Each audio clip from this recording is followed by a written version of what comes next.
Good evening, everyone, and welcome to the November meeting for the Board of Finance. Everyone, please rise. I'm going to ask Mr. Mayor to lead us in the Pledge of Allegiance tonight. I pledge allegiance to the flag of the United States of America and to the republic for which it stands, one nation, under God, indivisible, with liberty and justice for all. And if everyone could remain standing for a minute, I think it appropriate that we hold a moment of silence this evening for all the victims of Hurricane Sandy, which will be a topic of discussion tonight, especially the Easton fireman who lost his life.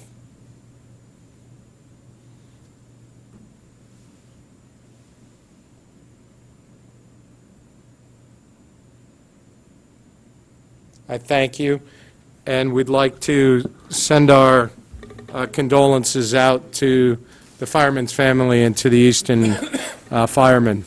With that in mind, before we get started tonight, on behalf of the board, I'd like to acknowledge the very fine work that was done by our town team, Mr. Tetro, you and your administration, and especially the police, fire, DPW, and health departments, as well as the other town bodies and agencies that work so hard for our citizens during what's been a very trying couple of weeks. Also, the volunteers, I was very struck by the volunteer work that was done this past weekend and things that I witnessed in my own neighborhood with neighbors helping neighbors. And I happen to be one of those people who 11 years ago was in Manhattan on 9/11. And while I recall the tragic events of that day, what I also recall was the spirit of cooperation and camaraderie and everybody being in it together. And I had a similar feeling, obviously under very different circumstances, but a similar feeling as I watched our town and our region recover from Hurricane Sandy.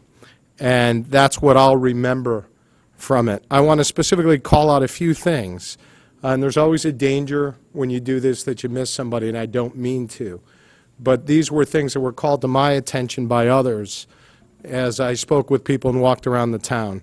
First of all, in the shelter, Sands Cleary did a very nice job with the call center and putting together a team for our shelter. Norma Peterson worked yeoman hours with her team in that shelter and did a great job.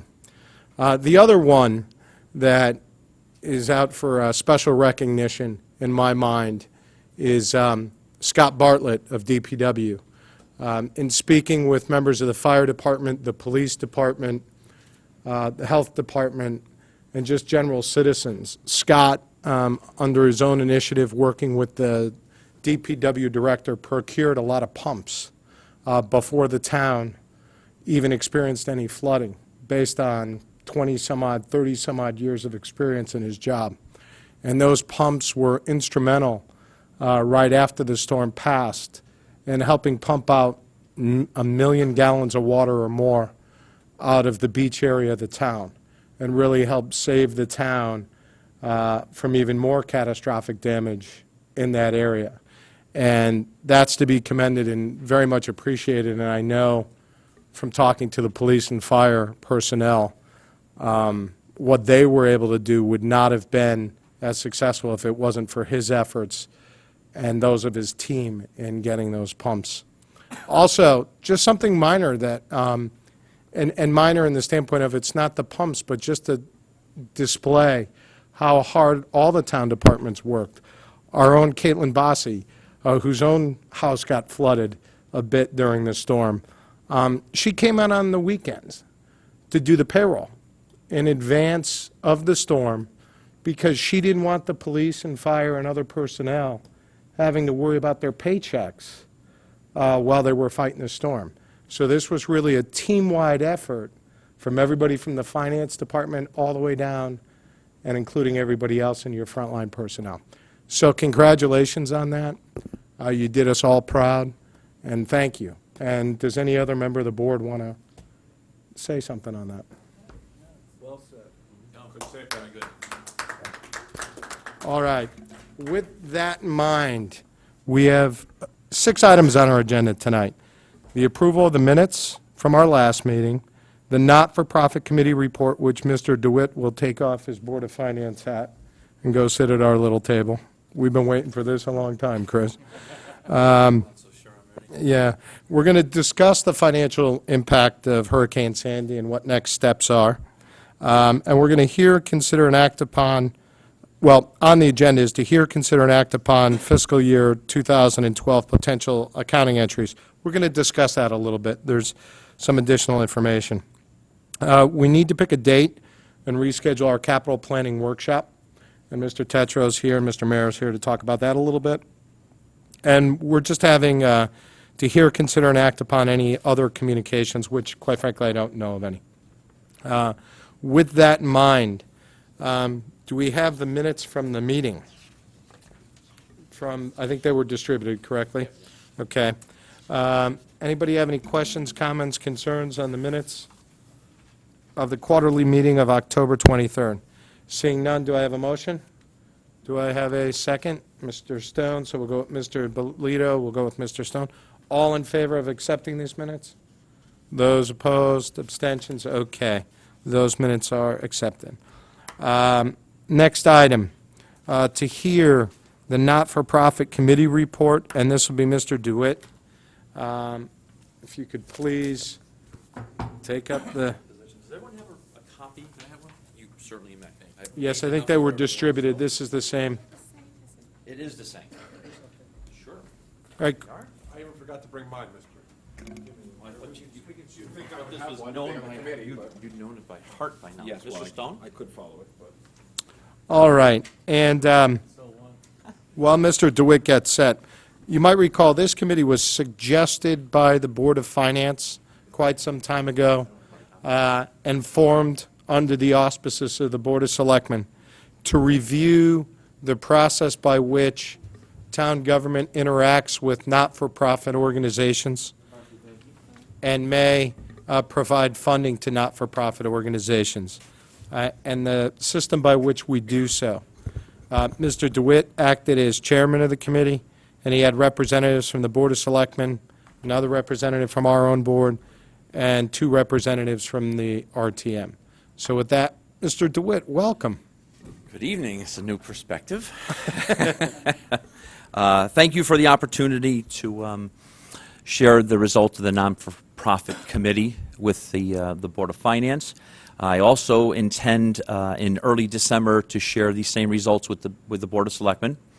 As you may know, I think everyone was probably here during that time, the not-for-profit committee was set up actually by former First Selectman Flato, and then incorporated further by First Selectman Tetro. So this is a Board of Selectmen committee, and again, sponsored by the Board of Selectmen, and again, really, the first report should have gone to the Board of Selectmen, but again, through course of events, we've, Mike was kind enough to let me go a little bit out of turn here, so I offer this up as a report on our committee. So I'll take you through here. First off, on the actual committee, very proud of the fact that we had a really sound and, a tight team. We had Mrs. McCarthy, Selectman McCarthy Vahey as our Board of Selectmen representative. Mr. Brockfeld was, along with I, the Board of Finance representative. Ms. Gottlieb and Ms. McCullough were our RTM representatives. So we had a pretty good cross-section of everyone that might ever look at a budget or has had the occasion to look at a budget as far as these non-for-profit entities are concerned. And I give credit to everyone on the committee that this was not an easy task, and we set a goal for ourselves of October 1st to be done, and I'm proud to say that we did actually create this on October 1st, even though I'm briefing it to you on November 13th. So thank you again to all those that were instrumental in getting this together. So just real quick, on the process, I think everyone here knows, but just for the general audience, there's no specific process in place for how we fund not-for-profit entities. There's no town-approved budget, and frankly, ever since I've been on the Board of Finance, which is now in my 5th year, it's very much an ad hoc process. We've discussed it here many times, how an entity becomes a not-for-profit entity and gets money from the town, or how the not-for-profit entity comes off. So we really started with a blank piece of paper. And I started by looking out to the committee, our local communities, and saying, wow, somebody out there must have a really good process. And believe it or not, they're few and far between. But what we did come to fairly quickly was Greenwich. And Greenwich really was one of probably the most shining example of how to handle not-for-profit entities as far as a structured process. Now, except for only one community we queried, all these communities did give to not-for-profit entities. I think Westport was the only one that actually didn't. But again, no process. But Greenwich did certainly have a good process. So I queried all the financial entities of these towns, and Mrs. McCarthy, our Selectman McCarthy Vahey, was nice enough to go to the upper management, if you will, the first selectman mayoral level, and query those representatives. We reviewed what other towns did have existing processes, and used that as the background for what you're going to see in front of us here. So, again, on process, what you're going to see tonight is a 2-tiered process. Now, it was my objective to have this entire committee roll up October 1st, come here with recommendations to the Board of Finance and the Board of Selectmen, and be done. Clearly, that is not the case today, because this problem is larger than we had. Well, I'm sorry, that's not the right word. This, what's the word I'm looking for? Challenge, thank you, is larger than we had originally anticipated. So what we're going to do tonight is talk about 2 tiers. Tier 1 are the recommendations that are an attempt to get us started today. I did not, and nor did anyone on the committee, want to go one more budget season having to deal with having no process. So you're going to see some recommendations that are in place for the March budget process. And tier 2 are recommendations that will require some follow-on guidance and final conclusions, frankly. Remember that there's really no action for the Board of Finance.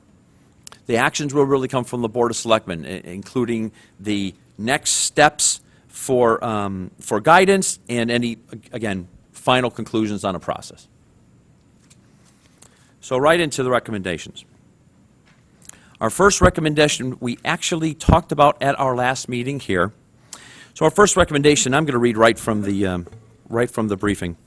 We recommend that the budget director require an application for all not-for-profit entities applying for funds for the 2012-2013 budget.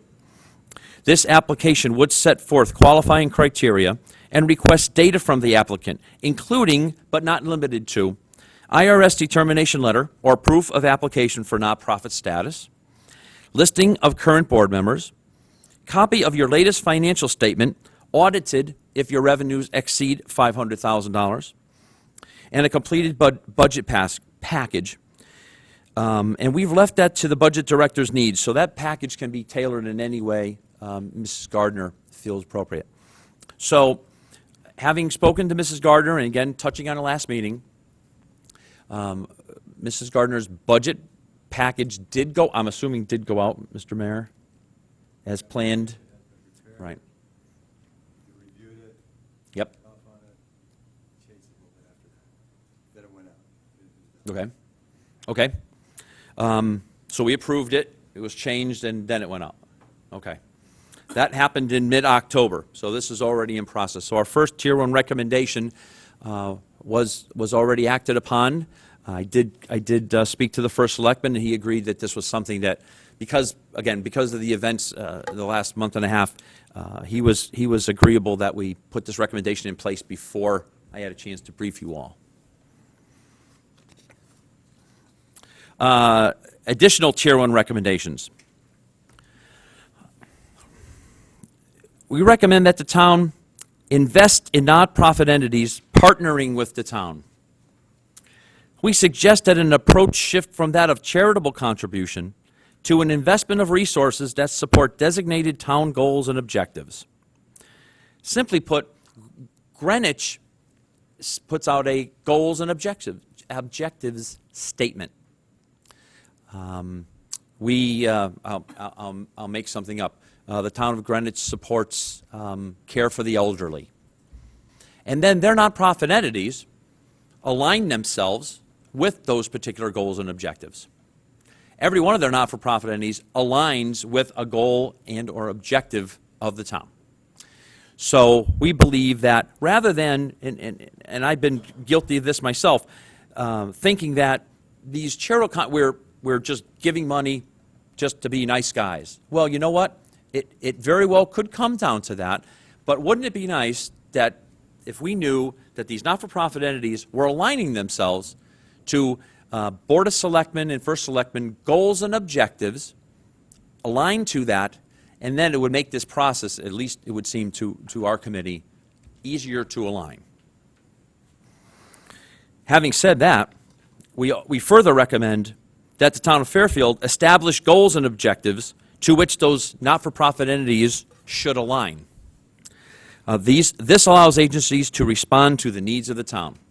So as we create goals and objectives, we put them out to we put that out to the general public, and not-for-profit entities come in. And frankly, if there's a not-for-profit entity that exists today that does not align to our goals and objectives, we have to take a very hard look at that entity and see whether we want to continue giving those funds. Also, if there are entities out there that are currently aligning to these goals and objectives, and we are not funding, it would give the opportunity to, again, put this process forward and possibly align those entities with the town. And last, this is also a possible inclusion for this budget process. We recommend that we create a separate budget subsections under the miscellaneous categories. Recommended headings may include state statute compliance, social services, education, and culture. Each of these categories should have a person or body appropriate to recommend and review not-for-profit applications and monitor ongoing activities. So, for example, the Mill River Committee. It is a not-for-profit entity. It is well aligned with an educational goal. But yet, the Board of Ed does not vote on it. It is not part of the Board of Ed budget. It comes before us in our miscellaneous entities. So our recommendation would be that an entity like the Mill River Committee would be aligned possibly under a category called education, and a person, a subject matter expert from the Board of Education, would review the application of the Mill River and then monitor the fact of what they're doing for us. I mean, Mill River does a great job, but we, frankly, as a Board of Finance, and I think as a Board, I could speak for the Board of Selectmen, don't monitor those individual entities. So it would seem to this committee that when we align these type of entities to a particular subject matter expert or group, you now have someone who can be representative of the application process, can be an approver of the application process, and then, again, monitor the activities through the year. State statute compliance, we've talked about many times here. These are the entities that are required by state statute. We spend 5 minutes on them every year. There are very specific numbers that are generated. Greater Bridgeport Transit Authority, those kind of entities, right? The bottom line here is these categories are broken up and designated to subject matter experts who, again, have the real expertise to understand what the application is and what the activities are through the year better than this body. No disrespect. That's the end of our Tier 1 recommendations. These are recommendations, again, we would like to see go forward as soon as possible. Tier 2 recommendations. Mr. DeWitt? Yes, On please. this might be a good point for people to ask Oh, questions. yeah, I and just- apologize, yes. Yeah. Mr. Stone? How do you get the, how do you get the word out for these nonprofits to apply? Oh, very good question. So this year, what Linda did this year is we created a brand-new form, as I had highlighted here, and sent it to the existing not-for-profit entities today for them to fill out. It's kind of our target experimental cases, if you will. Next year, we will send it out to a broader audience, and we will have to advertise. And that would we were debating where that actual budget for advertising would come from, but that would be the manner in which we would publicize this. First of all, it's a very good report. The other question I had was, do we know, you studied different towns, do we know what percentage of their budget went to nonprofits? For instance, Greenwich. Yeah, it varies. I have a whole notebook of numbers over there that I can certainly share with you, or I can share with the Are we in the body. ballpark? Basically, are we giving too much, too little? Hope not too It little. really does depend on the town. I'd say, yeah, we are pretty much in the ballpark. Okay. Depending, as a percentage of budget. Some towns, how they classify the not-for-profit entities causes them to have extremely large budget. One of the towns, and I can't remember exactly who, has an EMS budget. It's like $4 or $5 million included in their not-for-profit giving. So, but yes, I think we're in the ballpark. Mr. Belita? Mr. Stone, I assume you were done. Yeah. Thank you, Mr. Chairman. This should be fun. First thing, Treat him as a hostile witness, please. will do. It's been a long time coming on this one. 5 years. No. And counting. Who ultimately makes the call about which entities get funded and which don't? I know that it's under the auspices of the budget director in terms of running the process, but who ultimately makes that call, and would that require a charter revision? Another good question. Today, since we have no process, it really is ad hoc, is the committee's, as a going forward position, we kind of deferred to the position that it was the first selectman. Okay. That the first selectman being the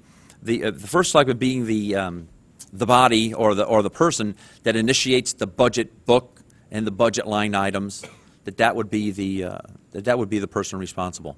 Okay. So basically, the final cut, as it were, will be made before we even get to the budget process. It certainly could be. Okay. The other question I had is, the one thing I didn't see in the report is the question of whether we should be funding not-for-profits in the first place. They kind of seem to be working under an assumption that, yeah, this is something we should be doing.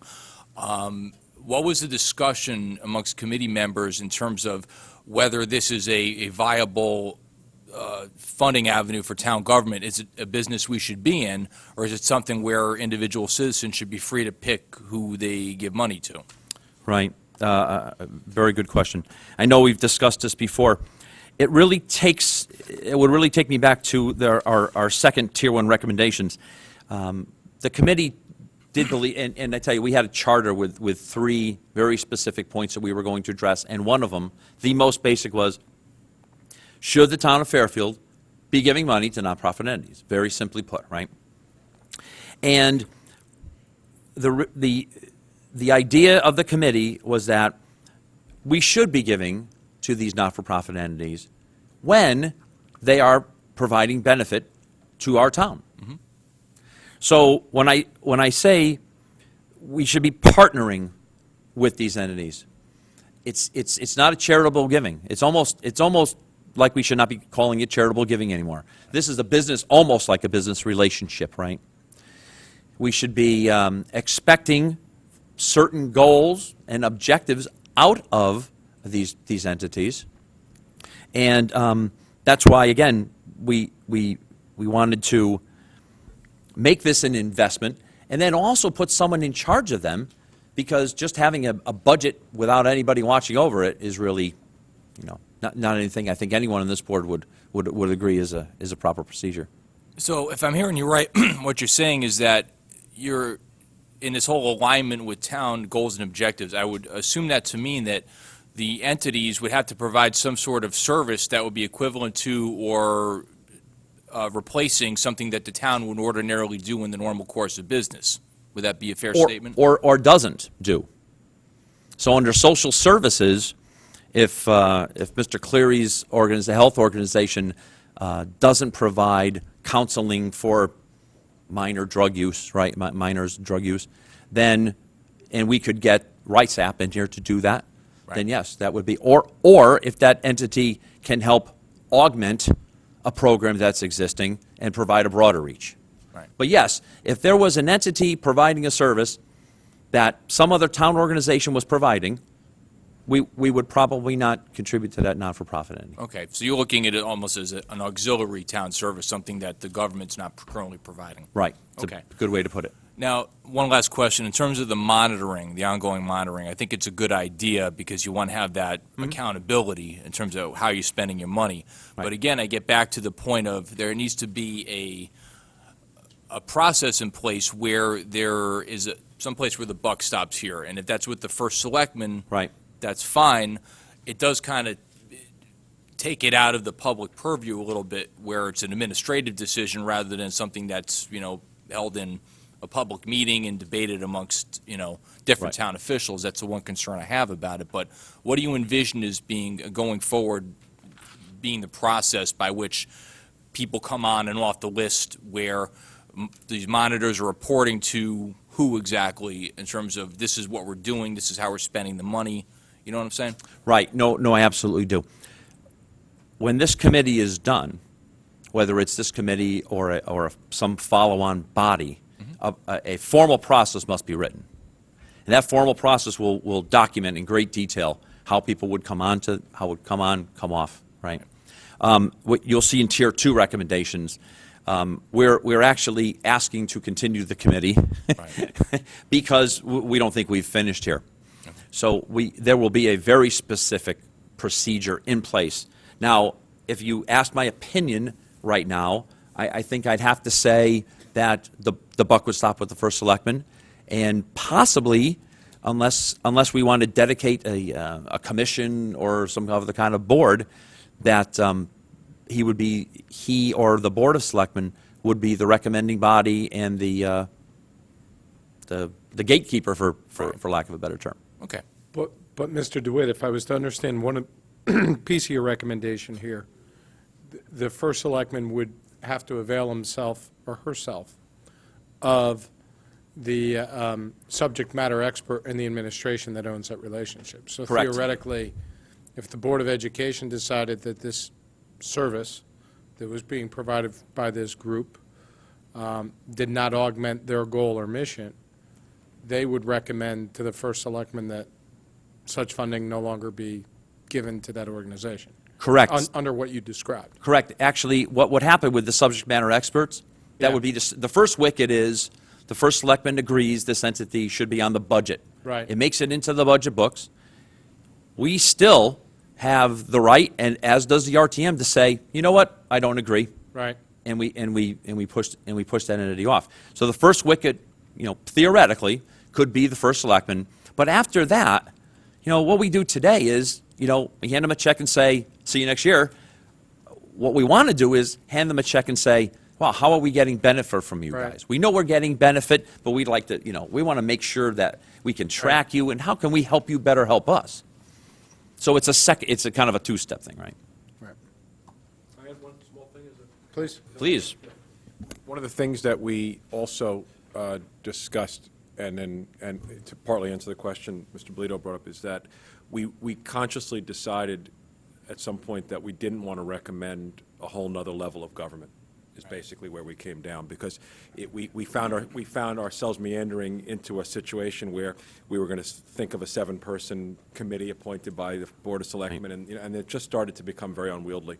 And I speaking for myself, I think that this is a classic case of where the executive should should do their job, the first selectman and the board of selectmen, and we should do our job, which is that I envision it eventually that the budget book will be a little different in that it'll include the items that the first selectman, the groups the first selectman recommends, and the blurb will simply be, this is why. This is what they've done for us in the past, this is what we expect from them in the future. And that'll allow us to vote on them like we have, but with a better information. Right. I have a follow-up on that, if that's okay. Please. That's a good point, and it does clarify it a bit for me. It also got me thinking in another direction in terms of the kind of getting government out of it. Would it make sense then, since you're going to have essentially a department liaison kind of governing these relationships, would it make sense then to have a line item in each department budget for, I guess you call it supplemental services or auxiliary services or something like that, where you're not even taking it as a organization by organization thing. You're kind of looking at it as another line item in a department budget. It's okay. Sure. Yeah, we actually, were you eavesdropping on the committee? I guess so. We actually discussed I don't that. always have time Yeah, to we- go to we those, actually- so. No, we actually discussed that very specifically. Yeah. And not to be too cynical, but I'll give you the honest answer we Sure. came up with, which was that our fear was that, and this is the human nature, is that if a department got this put under their rubric, Mm-hmm. then theoretically, it's money that they wouldn't be getting to do a thing that they think they should be doing. And it'd be Okay. very easy for them to simply say, no dice. Got it. So we thought it wasn't the best place to put it, even though it really is a good idea. Right. And we wanted, again, to keep it at the first selectman level, have it as a non-for-profit portion of the book, even though there is a lot of overlap. And because They're the tru- basically protecting the service from. to some extent. I yeah, mean, the truth is overreach. that if we view this as an investment, which is what we did, we really, and again, there's a lot of work to be done here. Yeah, I mean, sure. I think Mr. DeWitt accurately says this is the first step, but the truth is that every one of these relationships should be evaluated in terms of whether it better provides a service to the town than the town might be able to do on its own. Okay. Right? That's really, to me, the ultimate judgment. And actually, Ms. McCarthy-Vahey was very strong, and she has a lot of background and experience in measurements, because I think somebody here, I think, Tom, you brought up, or Rob, about how it's going to be measured going forward. She had a lot more scientific and analytical ideas about how you would measure the efficacy of these programs going forward. And that probably would be worthwhile for her to talk to the first selectman about that a little bit, because it was way above our heads in terms of some of the detail. But it needs to be done going forward, too. Good. Thank you. Mrs. Leclerc? I just have a couple of questions, because I guess, did you look back at the history of the whole process with this? Because at one night, we had, going back when I was first on the board, we had one night that we did all these budgets, and each one would come and do a little presentation. Right. And give us their financial statements and their purpose and what they did. And so it was always my understanding that they all were providing a service to Fairfield, that either it was cheaper for us to have them provide the service, or it supplemented something we were already doing. Yeah, I think you could say that everyone did assume that, but there was never anything documented that said, entity A is providing service A. I mean, I've, again, similarly, heard the mission statements of the not-for-profit entities and what they think they provide to the community, but never in a formal way. Yeah. So will we receive a copy of the application packet, so when we review the budget, we'll see what they provided? Or will the committee or just the first selectman level get that? Yeah, a good question. I viewed this partially as, and I mean, we could go both ways in this. I thought it would be better if, again, the first wicket being the first selectman, board of selectmen, getting it into the budget book, right? And having a subject matter expert say, this entity is providing, real, credible value to our town, was really enough for this body. Now, if this body would like to see the application, certainly we could provide that data. But my thought, I don't think we ever really discussed this in committee, was that, the budget director, if she gets all this data, and there's a subject matter expert that says, this is a good thing, then it's really just dollars and cents to us. I mean, we could, again, by no means are we close to writing a process down, but we certainly could. We could make every piece of information available, the application, all the things that I listed that Mrs. Gardner is going to ask the entities to provide. Okay. Anything else, Ms. Leclerc? No, I don't know what's the answer is. I was just wondering what your plan was. Yeah, we were thinking that this would, I was really hoping that we could streamline this budget into a 30-minute discussion very quickly. You know, advocates may sit up here, the Board of Ed might sit up here and say, Mill River, love it, this entity, love it, this entity, love it, and then go from there. Right.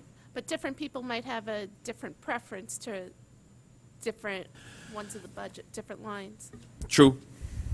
True. And I just want to make sure, I want to just hit on a couple of Mr. Bolito's questions before we go too far. One of the things that I'm still a proponent of is, again, taking that not-for-profit line item and putting it into a budget. So again, I'm picking on Mill River here, but Mill River's, whatever that budget line item, becomes a Board of Ed budget line buried in the big budget, right? But as Mr. Brockfeld accurately portrayed, we were not in consensus with this by any means. But one of the things that I was really concerned about was, you know, if you want to get this budget, with that has to come advocacy. So, for another example, it would be wrong to give the Pequot Library budget to the town librarian and have her say, oh, let's close Pequot Library. So if the subject matter expert, whoever's monitoring the budget, is not going to be an advocate, this process doesn't work. Mill River is a great one because I think everyone on the Board of Ed would say, this is part of our science curriculum. We don't ever want this to go away. Now, the way it exists today, very simply, this entity or the RTM could say, hey, Mill River, nope, forget it, no money next year. That would really, really do bad things to the Board of Ed. So in that case, there's extreme advocacy there and alignment. And the second point is, again, Mr. Brockfeld's point, about a whole nother level of government. I want to be very clear. Greenwich does these things with how many people? 50. Well, they have. Sure. Well. Many more people than we have, let me put it that way. In terms of monitoring the nonprofits? Yeah. They have a staff person, one staff person whose primary job responsibility is to monitor the measurements and the outcomes and what work these agencies are doing for the town. And we're not in a position to do that at this point, which is, How much do they give to their not-for-profits in I Greenwich? don't have my notes with me, so I'm not going to quote a number. I won't rely on my But memory. is it $1 million? Is it $2 Oh, million? I Is it actually have it. $3 million? I think so. I think that's their budget for their social service department is a large number. I don't know. So social services is an interesting point here. So there's a social services department with a director. These not-for-profits put their applications into this director. He says, yep, great, I agree, I don't agree. And he hands a piece of paper to the budget director that says, I need $750,000, and it becomes part of the budget. He literally is in charge of that part of the budget. Let's see. That's within the department budget, though. So again, making the choices Sure. to the point that Mr. Stone made earlier, it's within that department budget. Mr. Brown, I did know you have a question, so if we're, Please, Mr. Brown, while I'm looking for this stuff. Okay. Just, I'm curious about the goals and objectives. Like how strong a role would they play in this selection process? When you say the town is going to establish them, who's the town? Is that the Board of Selectmen, the first selectman, somebody in the town, an employee of the town. And when you think about the goals and objectives, were you thinking of something specific? Like a goal and an objective? Were you thinking of specific items or general items? Or not sure yet? Generally specific. May I jump in? Yeah, sure. Thank you for inviting me to be up here with you. Sure. I'm glad to. Sorry I didn't do it sooner.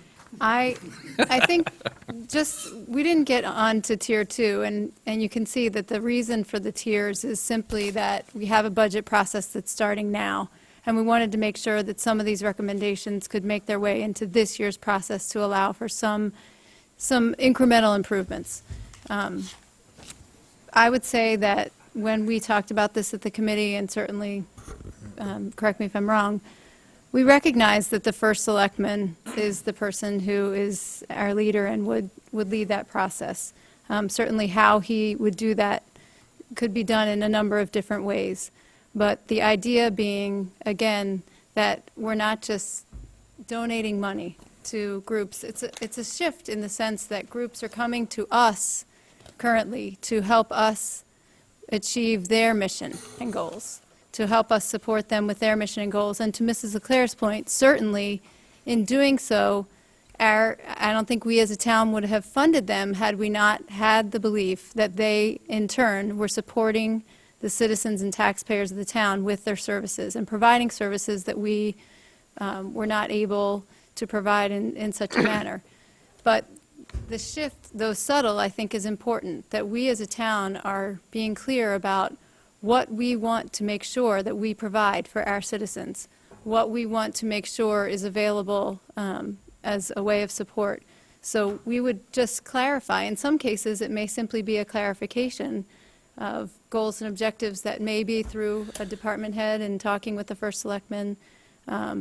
We did not specifically discuss an outline for the process. We were very clear that we were a recommending body in this, and I think that our hope would be that the first selectman would, in looking at the nonprofits, would be able to, even in this first year, and correct Yes. me if I'm wrong, just simply maybe clarify some of our existing goals and objectives as a town, and that way we can have that step one, and then as we move forward, look at further refining that process.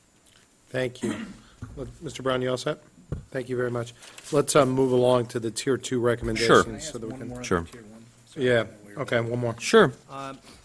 One of the things I was wondering whether you might want to consider putting on your Tier 1 recommendations in your list of documents that should be supplied with an application is whether each nonprofit should have to produce their IRS Form 990. The 990 is a form that most charitable trusts and charitable or tax-exempt organizations have to file on a yearly basis.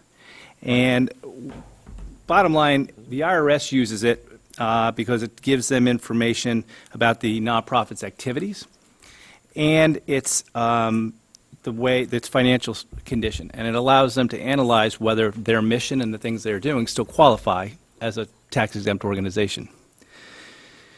I think the bigger reason to have the 990 is for the public and for the town of Fairfield, where you're investing your taxpayers' dollars in it, because it tells you in several schedules how the money's being used, where the money's coming from, and who their large contributors are, and things like that.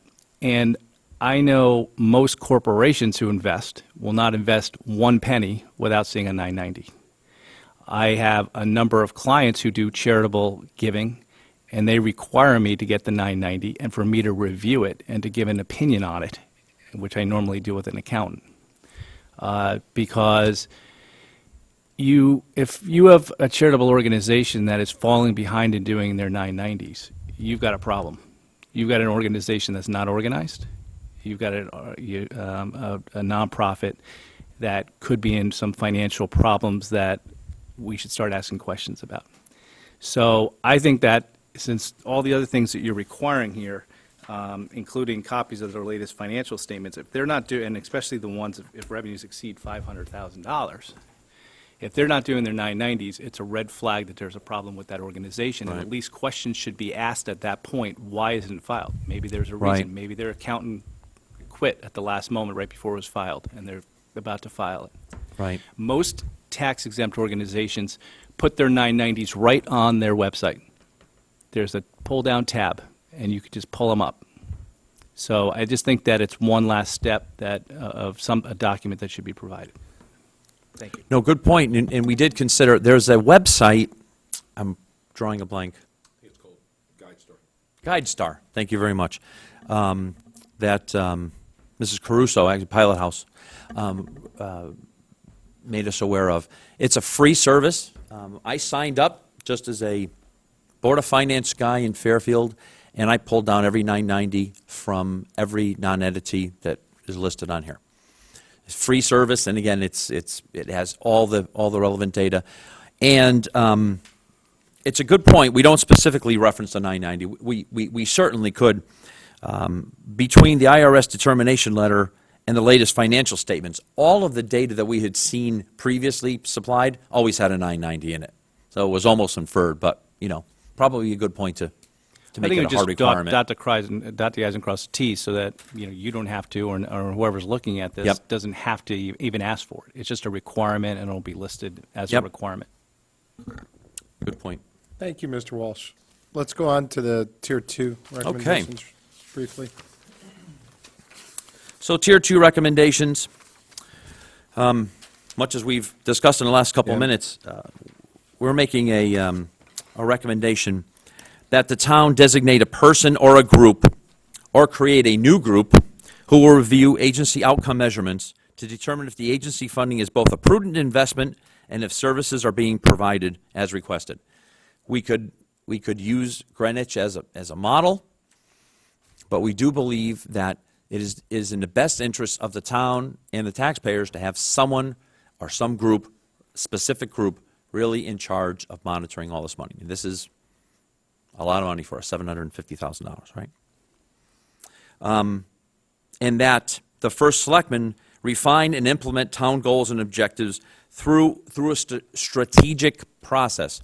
So our committee clearly thinks that it is the first selectman's job to establish goals and objectives, have these goals and objectives well publicized, right, as Greenwich does, and then align the entities to those goals and objectives. Go ahead, sure. We keep referencing Greenwich. I went down and met with the Director of Social Services there and spent a long time talking with them. Clearly, they are in a different position in terms of that department, and that is one subset of our groups. As we mentioned before, we have various categories. In addition to having a staff person who monitors these applications, they also have a subcommittee of their social services or human services here. We have their board who works together with that director to look at the applications and to monitor them. So we were not, part of why the Tier 2 recommendation is to continue that conversation. We have to be realistic about the resources that we have available to us. And, Mr. Brockfeld's point is there was a lot of conversation about not wanting to create another level of government, yet at the same time wanting to make sure that we hold people accountable, that we're following records, making sure that we have what we need so that we are wisely investing. Okay, Yeah, good point.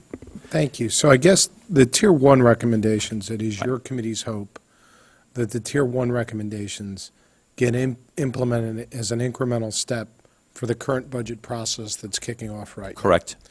And then the hope for is that your committee be allowed to continue its work to better define and more detailed recommendations on Tier 2 Right. that would actually be implemented probably post this budget season, which would actually be the 2013-2014 budget year. Right, fiscal that's year our final Tier 2 recommendation, is that we actually continue, yes. Right. So the goal here is to go to the Board of Selectmen Yep. to get this agreed to for, and in fact, some of this is already being done for Yep. this budget process. Correct. And then get quote-unquote permission to continue the committee's work to delve deeper for next time. Right. And finally, and it's not written in here, but I think it's implied that either this committee or some other body or committee formally write a process that we can Right. put into our, I don't know if it's town charter or if it just becomes a auxiliary process. And when are you going before the Board of Selectmen to make this official? December 3rd, is it, or 5th? Okay. You probably get one vote, but I know. Yeah, right. You never know. One last thing, I really want to thank the Pilot House because the Pilot House administration was literally there at every one of our meetings, and they were so very helpful when we were getting off track sometimes, and very, very helpful, and really appreciate their time and energy. Great. And I just want to add to all the nonprofits who came, I think it's important to include at the table those who will be impacted by decisions and have the expertise and knowledge, and it was great that some of those folks were able to join us, so. Thank you. Any other questions, comments from board members? Thank you All very right. much. Thank you, guys. We appreciate it. Thank you. Mr. DeWitt, you're off the hot seat. Jeez. All right. We'll go to item number 3 on the agenda now, which is to discuss the financial review of Hurricane Sandy. And I was remiss in my opening remarks. I did forget, and this is always the concern, I did forget one group that was pointed out to me on several occasions that did yeoman's effort, and that was actually from the Board of Education, the food service personnel at Ludlow High School. They doing 3 meals a day plus snacks for a whole host of our citizens that were out of their homes for several days. And I had the opportunity to speak to several of those homes, those food service personnel, who actually didn't even have power at their own homes. So the fact that they were there, please extend our thank yous to them on the Board of Ed side as well. Thanks. So with that, would Mr. Tetra and Mr. Mayor like to come forward? Everyone, in my conversations with Mr. Tetra, when I put this item on the agenda, we were well aware that if we had numbers tonight for anything, they would be preliminary numbers. Let's realize that we're continuing to deal with the fallout of the storm. The numbers will continue to change. The goal here, from our perspective, should be to understand the process by which the financial implications are being tracked, maybe what offsets are available to us, and the potential impact that we might have to absorb within the town's finances. Is it fair? Thank you, Mr. Chair. And yes, that was a good summary of our discussion. Before I turn this over to Mr. Mayor, I did want to build on what you said. I mean, when you look at this storm, this is certainly bigger than anything that has hit Fairfield in my lifetime. And I think that one of the things that really came together, Mr. Chair, you started to list some of the groups, police, fire, DPW, health, but I think it really hit more than any other event I've seen. This really involved virtually every town department. When you reach not only finance and IT coming in the weekend before to make sure that payroll checks were ready and prepared based on how bad the storm got and if we lost IT capability. Engineering, Juliana stayed up all Monday night to make sure that the GIS, one of the improvements coming out of Irene was we wanted to have a map that identified what road closures were. In order for DPW to jump on that and make sure we're getting on that, Julianne actually stayed up all night Monday night, making sure that we had that information in hand and ready to go, and was giving us almost hourly updates throughout the first 3 or 4 days of the storm with that. The library stayed open extra days and extended hours and was well received. The building department stayed open all weekend. Not only food services, but in fact, central office sat in on the EOC with us throughout the first 3 or 4 days, and we're very much part of the planning, preparation, execution of this, and we're very involved all the way through, including our other 2 schools, both Fairfield U and Sacred Heart, were ready to come to the fore if we needed their help, and if the storm had gotten any worse, we very well might have. Various town departments had people that staffed. One of our other innovations was setting up the town call center for non-emergency calls. One of the things that came out of Irene was that our emergency communication center, 911 calls, there were way too many non-emergency calls to the call center. So the question is, okay, if you don't want people to call 911, you have to give them another number to call. So we try to publicize very heavily the 254-4899 number to get people to call that. And based on talks with the ECC people, it seemed to have worked. We certainly were able to direct people to a place where they could get an answer for a non-life-threatening situation. And either the folks had it or would go get it, so that kind of built our knowledge base. So that was kind of a self-improving resource as we went through the storm. So when I look at all of that, it's hard to think back to another event or activity that involved as many town employees who freely, offered to come in, help outside their normal job descriptions, whatever was necessary. I think that from that standpoint, this was a real success on behalf of the town. And certainly looking at it, I think any citizen in town would have been proud of the way that the folks responded and how they pitched in, and literally how many folks were out working Monday night in the middle of the storm, from DPW to police and fire. It seemed like in about a 15-minute period, every tree in town came down, including 3 that landed on motor vehicles with wires and people inside. So that means you need police and fire being called out, you need DPW out there to help with the tree, and we had to get UI out there to deal with the wire, which is a lot to ask in the middle of a hurricane.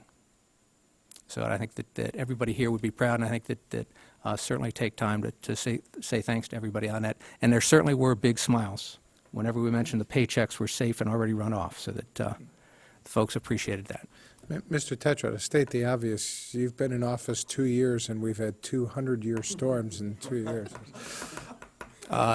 Again, Mr. Chair, I think you understate the matter. You're forgetting the earthquake and the tornado. We're waiting for Not the to mention the locusts. snowstorm in October. So, Yeah. with that as an intro, Mr. Mayor? Mr. Mayor, why don't you come on up? Mr. Tetra, can I ask you to stay, too, because I'm sure you'll be able to help. I actually don't have an awful lot to say. I mean, there are no numbers. It is premature to have numbers.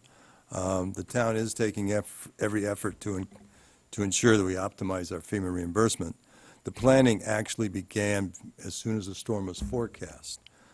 Charlotte Lee, who works at DPW and has been the center of FEMA activity and reporting, issued a comprehensive email to all department heads advising and reminding them of what kind of data and information needed to be captured to optimize our reimbursements.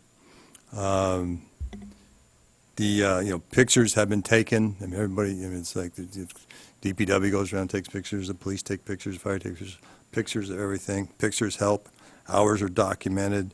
Material acquisitions have been and are being documented. Equipment use, because you get reimbursed, like the town gets reimbursed for using its trucks at certain amounts, depending upon the size of the truck, et cetera, different type of trucks. So we're documenting all equipment use by hour. Damages, the town was being surveyed, and damages being properly documented. There have been at least 5 projects identified, is my understanding. We have the Penfield facility, Fairfield Beach Road, Southport Beach, the Pequot Avenue Bridge, and tide gates and other structures, which will need some work. And town is also trying to understand and determine what is fully reimbursable and what is partially reimbursable, and documenting all of it so that when we file the application, we've included everything that is possible to include. Who's working on understanding all the FEMA regulations and the reimbursement process? Is there a point person for that? The process has been kind of like each organization center, if you will. The police department, Mr. Liddy's in charge. Fire department, Deputy Chief Reed is in charge. DPW, Scott Bartlett's in charge. The call center, health services, relief efforts, Sands Cleary is in charge. So there's different groups that kind of like in charge. They gather their own data, and then that data is transported to DPW, and that's where it all comes together. In the meantime, every management's communicating, management's making sure that everything that was expended was time, resources, dollars outside the normal course of business is properly identified, so it's included in the reports that flow down there. But is there somebody of a is there an expert in FEMA regulations that we either hire or that we, you know what I'm saying? Is Yeah, there- is there somebody that? There has not been, I mean, this isn't a common occurrence, and this is Okay. a big one. We are identifying, and we believe that if we were to hire someone like that, it is FEMA reimbursable. Right. Okay, so we have been attempting to identify different parties that could help us, but we haven't moved in that direction as of yet. Yeah. If you think back to the most recent occurrences of this type of thing, a lot of it's been with winter storms. Yep. So that's pretty much DPW concentrated. So that has kind of flowed through there, been a fairly simple process to track. One of the things we realize is, as I listed the departments earlier, that this really is a town-wide effort. We want to make sure we capture every single cost we can and go back to this. So Yeah, that's no. exactly why we're going back and taking a look at, do we get an outside resource who is an expert in FEMA and has done this more often? Well, that, So that- it's and not that's once, exactly what I'm asking. you know, it's Yeah. us a little bit last year, certainly much more involved this year, and then you go back to 1992 for the last big storm of this magnitude. Yeah, because I remember a number of years ago, we had a problem, and Mr. DeWitt, I saw your hand on that. I understand a number of years ago, we had the problem with the reimbursement process with the state. In fact, I think you and Mr. Walsh served on a committee of the RTM at the time.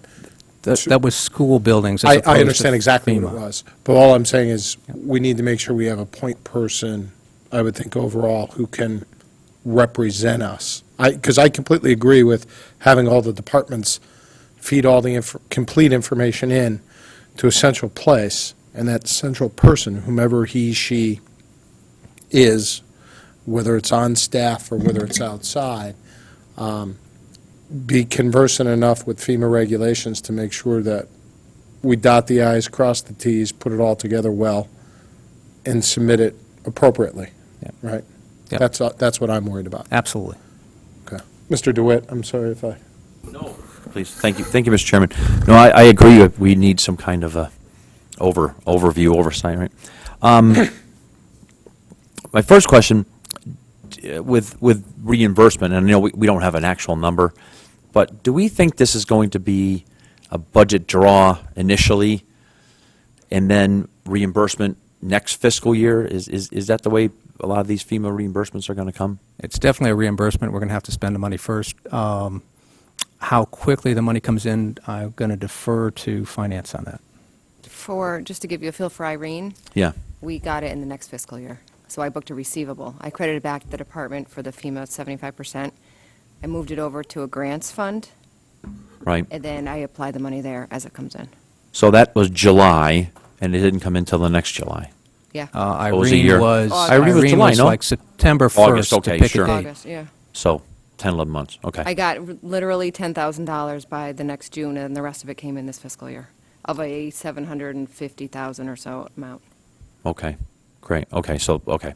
My second question, or comment, I'm a little surprised that we don't have any data, because, first off, thank you to Chief Liddy for taking a lot of, we Board of Finance people in Selectman McCarthy Vahey out last Friday. It was a eye-opening tour of the situation.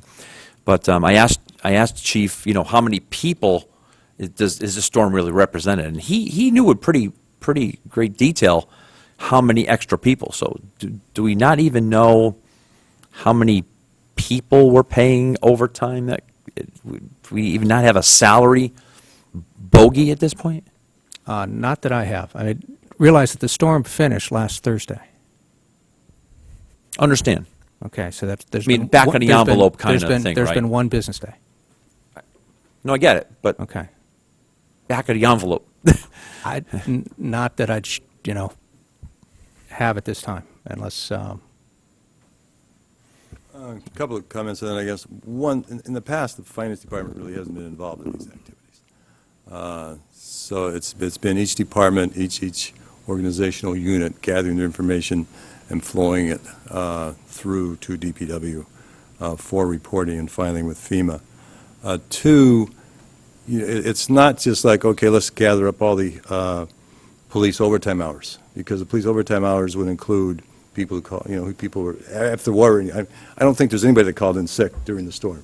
but if people are sick, leave. So there's, you have to differentiate the individual, the hours, the purpose of the hours for everyone. And it's, it's going to take a little bit of work. Anything else, Mr. DeWitt? No. Mr. Brockville? Quick question for Mr. Mayor or anyone, Caitlin. We saw, I was on the same tour with Mr. DeWitt and a few others the other day. The Penfield Pavilion had some serious damage to it. Are we insured for that, or what's our coverage? I know that the town is significantly self-insured for many things, like unemployment insurance, workers' comp insurance, health insurance. I am not up to speed on our property and casualty. That's obviously one of the issues we need to address. If I can add to that, we do have a $500,000 deductible for structures in the flood zone. Yeah. Is that our own? That's ours. Is that through our insurance company or just? Kerma, through Kerma. Is that, do we know whether That that's per per structure or? per Per structure. Per structure. All right, so any town-owned structures, it's per structure. Yeah, then an additional $500,000 for personal property in each commercial building as well, or structure. Right, so any damage within the building itself would be 500. Got it. I know we're still figuring out the FEMA aspect of it, but do you have any understanding about whether FEMA would cover a facility? Like, would it cover part of rebuilding Penfield? Do you have any idea about whether that's something that's in their realm? It's my understanding at the moment they do, but I think that's part of what we're trying to confirm is Okay, how much, because you've got Penfield as structure, you've got Fairfield Beach Road as a road, Right. all right? We've got Sasco Beach, kind of the concession stand and the kind of retaining wall there were kind of significant damage. The concession stand is now was on the other side of the road. Right. We've got the Pequot Avenue Bridge that's actually between us and Westport. So half of that Right. is ours. And also, there were some, And there's some floodgates and tidal gates that also need to be issued. And we're out evaluating all of those. Right? So as with Penfield, we've got to bring in an engineer to fully evaluate that, look at what the solution is, and then get to a cost number, see how much of that is potentially by FEMA and how that interacts with our insurance. right, so there may be some FEMA money for those structures, as well as insurance money up to 500, or after 500,000. And as we're finding, there was a directive issued at one point that said for the first 10 days, you can get 100% of FEMA reimbursement. As with all things, it's important to check the fine print on that, and that's what we're going back and doing. But we certainly have tracked all our costs by day, so we can go back and recover as much of that as possible. Mr. Bolito, then I have Mr. Walsh, then I'll go to Mr. Stone. A non-FEMA question. The homes that are down on Fairfield Beach Road, some of them are just gone. Do we know what impact that's going to have on the grand list if some of those homes can't be rebuilt? Is there relief available to taxpayers who have seen their homes destroyed, and obviously the value of what they have now is not what it was a week ago? Is that something that we need to wait for the next revaluation, or is there some sort of interim relief that's available to them? I'm just trying to get a sense of, obviously this impacts revenues, tax revenues, because that's some of the most expensive houses we have in town were directly impacted by the storm. So what's your handle on that at this point? Yeah, at this point, I haven't had a chance to sit down and talk with the tax assessor on that, so I'm not quite sure where that stands, or are we sure how many homes will be rebuilt or not as we go through the process? Right. Because based on flood insurance, their own FEMA reimbursements, what takes place in their own financial situation, they may choose to rebuild or not within that time period. Right. But it's on the radar, is what you're saying. Oh, yes. All right, thank you. Yeah, can I follow up on that, Mr. Walsh? Do you have other?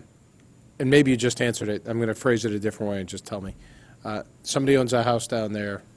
It's valued at X amount. It gets destroyed in the hurricane.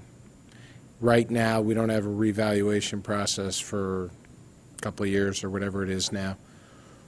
Do we know what happens during that couple of year period where the house is valued at one number and it's Yeah. destroyed? Yeah, I don't at the moment, unless finance does. It is on my checklist for the tax assessor to determine how we do that. We have an annual appeal process that comes up every February, where you can appeal your assessment every year. There's a time period to be able to file for that. Any homeowner on any piece of property doesn't have to wait 4 years. They can apply, all these people can apply for February, and if people feel like they were affected, they should. Because. Okay, so it has to go through the formal annual appeal Yeah. process, and that's the way that if there is relief to be, To go to the Board of Assessment Appeals. right. Yeah, so you can go every single year. I think the deadline, and people should look at it, is somewhere around February 1st, February 15th. Okay, so that, but your understanding is they need to go through that process, there's no other? Yes. Okay. Okay, Sounds reasonable. yeah. Okay, is that the last item on that one, and then I'll go to Mr. Walsh? Thank you for that, Mr. Walsh. Okay, go ahead. Mr. Mayor, in hearing your lay out the process, are you considered the point person for FEMA right now? I mean, I presume that since the first selectman punted it to you, that you are the point person. No, I am not. But basically, as I think I indicated earlier, finance has not had a role in this activity in prior times. The process has been, and the focus, I guess, probably has, I've not been here, so I'm only kind of surmising, there has not been a significant, in the past, like, a significant attention to getting numbers right now, right, right away, because the magnitude has not been as great. Okay? So with the chairman's encouragement and request for information for tonight's meeting, we went out, spoke with all the various departments, got an understanding of how it takes place, what the process is. Mr. Tetral, the first selectman, I have spoken. We've discussed, the potential engagement of the consultant to make sure we optimize everything, that we optimize identifying everything that we can bill for, that we can bill for reimbursement for. So we're understanding of the process. We're going to be, in the past, it was a while before the numbers would filter down to DPW. We're hoping to, not hoping, we will be also looking at those numbers so we can pull them together before they get completed for FEMA. So there will be earlier information available than in the past, but since there hasn't been done this way before, since there hasn't been a process or a policy defining it, it's to use Mr. DeWitt's word, it's ad hoc. Okay, so neither in your role as fiscal officer or the chief of staff, you're not officially in charge of it. Mr. Tetro, how are you going to work that? Because this seems to be an area that's kind of ripe for things to fall between the cracks unless there's somebody specifically, a process set up that's probably in writing, and somebody specifically put in charge who will be responsible so that this board or other boards can ask questions to about this reimbursement process. Yep, no, very good point, Mr. Walsh. And historically, we've had a process where each individual department has collected the information and sent it over to Department of Public Works, and somebody there has compiled it. Okay. All right. Because of the broader range of this and the larger number of other departments in, and the question of what's eligible and what isn't, we're sitting down tomorrow and meeting and reviewing that and setting up a process to make sure we include beyond the usual suspects or beyond the usual departments for doing this. Police and fire have done this a number of times. DPW has done this a number of times. All right, health has been involved in some of that, but a lot of the other departments are reaching out to may not have been involved as much. We want to make sure that we look for every single dollar we can, so we're going to be doing just what you said, but we're basically trying to enhance the process we've had in the past. Okay, because it just seems as though, I mean, I'd love to see that at once, if hopefully it's put down into written form, because if finance has nothing to do with it, and that's what I heard Mr. Mayor say, nothing to do with it, then they're just waiting for a check to come in, and I take it. Yeah. And they're not even sure what's been applied for. I mean, unless I'm misunderstanding the process. I think just to clarify, what Mr. Mayor was referring to is historically what the process has been, not what it currently is. And the goal is definitely get finance more involved for, again, just the point you're making. Okay, because this is kind of on the SFU reimbursement, one of the major holes that we found was that finance was never being told anything about it. So when you ask them on how are we tracking, they didn't even know what we were tracking, and it wasn't their fault, we found out. Just no one ever included them in it. Well, it's two levels. Certainly, as Caitlin, Ms. Bossy related, we know what money's come in, so it's not a question of missing it there. But we want to make sure that we collect all the costs that are eligible, and want to make sure that, and that's one of the reasons to evaluate, do we bring in a consultant? All right, and especially if some of those costs are potentially reimbursable, that we look at that and get somebody who's been through this host of times before, so we can take advantage of their cost and how they've looked at what costs are eligible, what types of things are eligible, because, we expanded our library hours. How much of that is reimbursable? We did go through the step of making sure that we acknowledge that as a shelter ahead of time, so that both libraries were identified as shelters, so that they qualified, if you will, at least by definition. And that kind of leads me to my next question, I guess, and not more of a question, but more of a comment, which others have raised, including the chairman, to start it off, about finding an expert in this area. And to me, it's very similar to someone hiring an adjuster for making an insurance claim on their home or something like that. And having to go through that with clients who've gone through fires or smoke damage or whatever. The actual amount that's returned, even after paying the adjuster, is generally like 25 to 30% more than if you just put the claim in yourself, because they know every nuance of these policies, or in this case, the law and the regulations. And what I think you will find, and it's probably going to be in the South, in Florida, where they have a lot more hurricanes, or the Gulf State area, New Orleans, is that you're going to find people who worked for FEMA, who are now retired and collecting a pension from the federal government, who now have consulting businesses, who know every regulation and know every interpretation and how they look at something. So I think it would be an excellent process, and at some point I would love if you'd report back to us about that and how that went, because regardless of whether we get reimbursed on it or not, which I hope we do, I think that you'll find that the town's return from FEMA will be a lot higher, because there's things we don't even know, having only gone through this 3 times since 1992, as opposed to somebody who's handling claims like this and working with other municipalities as a business. So I think that would be great. And Mr. Walsh, I think your points are well taken, and I think that's why we're looking at it. I mean, obviously, this is a bigger storm than we've had in the past, and there's a lot more opportunity. And we've also had more structural damage here in terms of Penfield, Fairfield Beach Road, some of the other items. So we want to make sure that we capture all of those dollars, too. Yeah, and just one follow-up. We have already talked to consultants. Okay. So it's in the process. Great. That sounds excellent. In regards to the equipment use, you stated that we can get reimbursed on that. Are we now keeping track of, like, every police car that I see that was down, blocking traffic, who had their, lights going 24/7? I mean, are we keeping track to that level, which we probably normally don't do? Yeah. I think that those are one of the opportunities we're looking at, to have a full discussion on that before we sit down with the FEMA rules and know what's possible or what's not. Certainly some of the truck and heavier equipment falls within that. But again, those are the FEMA guidelines that we want to sit down and get a better handle on, so we can go back and make sure where we are. But I believe we can track it at that level.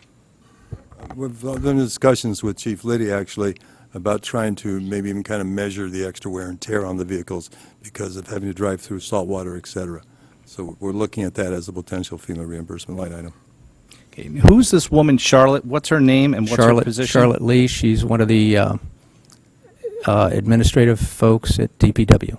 Okay. And she's the one, at least it seems like, that has the most experience in this town dealing with FEMA? Historically, everything's flowed through Charlotte. Okay, great.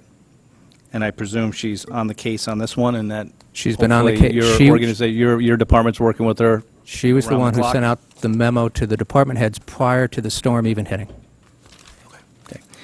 Do we have business interruption insurance? Because our people were at a, every client I know is making claims on business interruption insurance. Every client of mine that's a business that was out of power.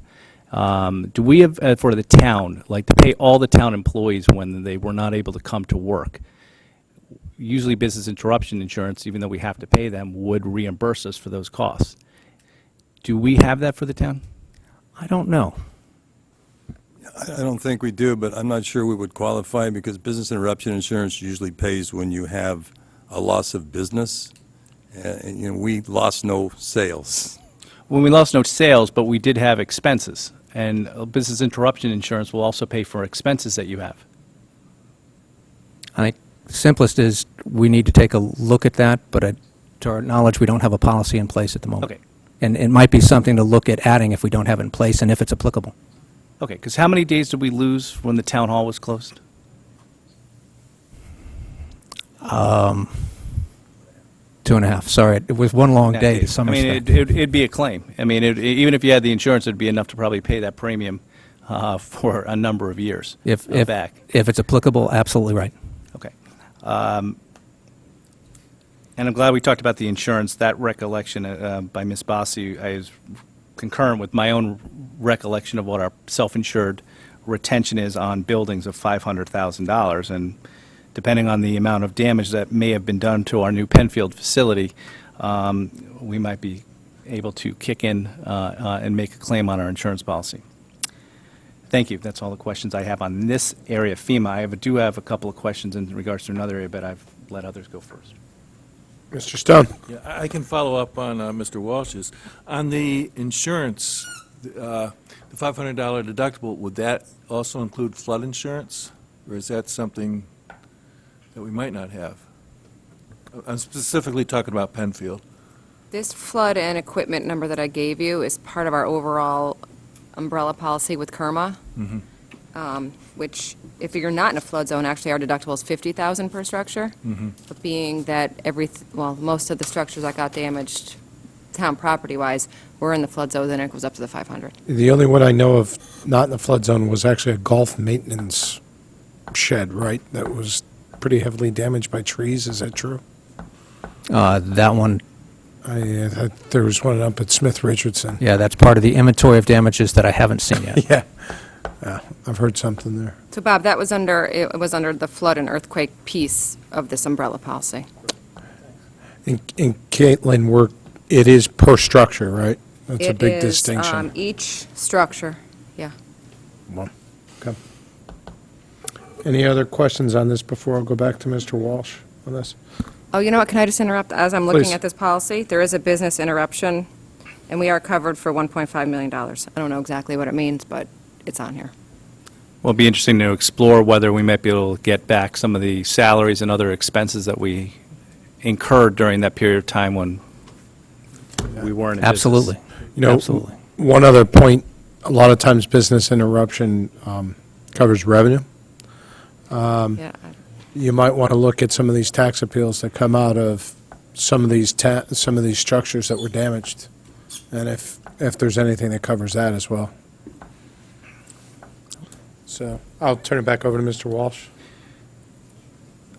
Just a couple questions in regards to how our IT capabilities in disaster recovery worked during the storm, and specifically, one of the things that came to my mind actually during the storm was something, Mr. Tetro, that you and I saw about a year ago, which was Fairfield Woods and the servers that we have in the basement there, considering that structure. library, right? I mean, the Fairfield Woods Library. Considering that, as we were advised, that building, the water table's higher than the basement, and we have a pumping system to continually pump. And last hurricane, for Irene, we had lost power there, and it was reported that the water had actually started coming up. It did not hit the servers at all, but it had actually, the two pumps stopped working because there was no power, and we were talking about getting a generator. Do you have any idea of what happened during this storm and whether there was any damage sustained at the Fairfield Woods Library servers? Not to the servers, and we Okay. do have a generator in place there now. The damage at the Fairfield Woods Library was the roof. Okay. Actually, again, it leaked, and we're looking at what Band-Aids we can put in place until we get the roof replaced on that, and that will be coming back before this board in the next few months to do that. Those leaks have been going on for a long time before the storm, correct? Yes. Okay. Yes. And fortunately, we were able to keep the water out of Sullivan Independence Hall so that we didn't lose any functionality from our IT standpoint, but Now that you brought that up, I had a question, because I did go over to Sullivan Independence Hall, and I saw two large pumping trucks that were pumping what looked to me to be hundreds of thousands of gallons of water, pumping it in front of Sullivan Independence Hall. Where's that water coming from? Is that another type of system? At risk of dishonoring my geological engineering degree, the DPW was out there Monday night with two, I'm going to call them sump pumps, that were basically taking water that as I'm not sure exactly where within it's coming from, other than saying that it was part of the groundwater, because the flood water had not reached Sullivan Independence Hall. It was about halfway up the parking lot around midnight on Monday. So yes, that water was coming out of, I'm going to say, the basement or where the sumps are. It was Not dumping it to inside the the outside. building, on the outside of the walls? I'm not exactly sure on that. Okay. It did keep it from damaging anything on the inside. Okay. Because I'll tell you, when I walked up, I thought that our basement must have been, 8 feet underwater or something with the volume of water that was coming out, but I looked down there and it looked dry, so, It was dry. okay. I trust you weren't out during the hurricane, No. Mr. Walsh. No. And what about Burr Elementary School in regards to how that system worked with bringing everything back online, and whether it worked effectively, properly? I know there was a new generator up there. Did that kick in as it was supposed to kick in? Did we need to use that system? How did that all function? Yep. I don't know if the generator actually kicked in at this point. Burr, unlike Irene, was not out of power for any extended period of time during this storm. So it was one of the schools that came back sooner rather than later. And we have not had a chance to do more than some basic testing on that. And Dr. Title and I have talked about getting some extensive testing done on that backup system. Because that should have kicked on the moment that the power went down, right? The Or generator? Yeah. I'm going to say yes. I'm not quite sure how it starts on that, whether it's an automatic switchover or as many of them are. Would we be able to get a presentation by Mr. Leslie, who I guess is the person responsible for our disaster recovery of data, on how we fared system-wide? Certainly. Doesn't have to be, we could talk to Mr. Flynn about, I don't know what scheduling is, and you guys can work that out. But we've now had 2 major storms in a year, basically. Well, 3 technically. We kind of dodged the bullet on the October snowstorm. Sure. And Mr. Tetro's young into his tenure. But I think it might be, I know I'd feel better if we got a complete presentation about whether all those systems are working that we paid money for. There's been a lot of reports written in anything from the New York Times to almost any newspaper that a lot of corporations are reconsidering. There's a lot of corporations that had off-site disaster recovery in New Jersey. That proved a major failure because New Jersey ended up being worse than New York. So, now people are talking about storing data in Denver and other local sites. So I think it'd behoove us all to talk about think it's an excellent disaster idea. recovery, when the fact that we hopefully won't see another storm like this in our lifetimes. But the fact that it's been 2 in a year, I think we'd be remiss not to at least get a report on it. That sounds more than reasonable. Perhaps, with the chair's permission, the January quarterly review, Yeah. if that works for you. No, I think that'd be great. I'd also, and I'll continue to allow a few more questions, but I'd like to follow up the conversation we're currently having as well. Once there's more solid numbers known, once a decision has been made about the consultant, an outside consultant, and if we could have really what I would refer to, I assume there's going to be a postmortem put together by the emergency management team on the entire storm. I think we would like to be invited to just hear that, should it be appropriate. But I'd like to do a financial postmortem and know, the ins and outs, much like the Metro Center reports, to say this is what it cost, this is where the funds are coming from, and this is how we fared, and how it's managed, and when the cash flows, what the cash flows are going to be on that as well. Does anybody have any other questions on this right now? Anybody? I do want to thank you guys for being here tonight. If we can be of any help within this process administratively, please just let us know. And please extend our warmest regards to the department heads specifically, and their teams for all their hard work the last couple of weeks. Yeah, this was a tremendous team effort in that respect. And again, as I said, I can't think of another event in town that took as much teamwork as this one did. Yeah. So thank you, and thank you for your time. I know it was a long couple of weeks for yourself as well. So, You're thank welcome. you. Thank you. Yeah. All right. Item number 4 on our agenda is to hear, consider, and act upon the fiscal year 2012 potential entries. You recall that in our last meeting, we reviewed where we were standing financially for the year ended June 30th, 2012, and there were a list of adjustments that the accounting department was working through with the administration and our auditors, proposed adjustments. Members of our board who have been here for a while might also note that while we've reviewed these types of adjustments before, we typically do not vote on these items in prior years. So the question became, should we be voting on them now?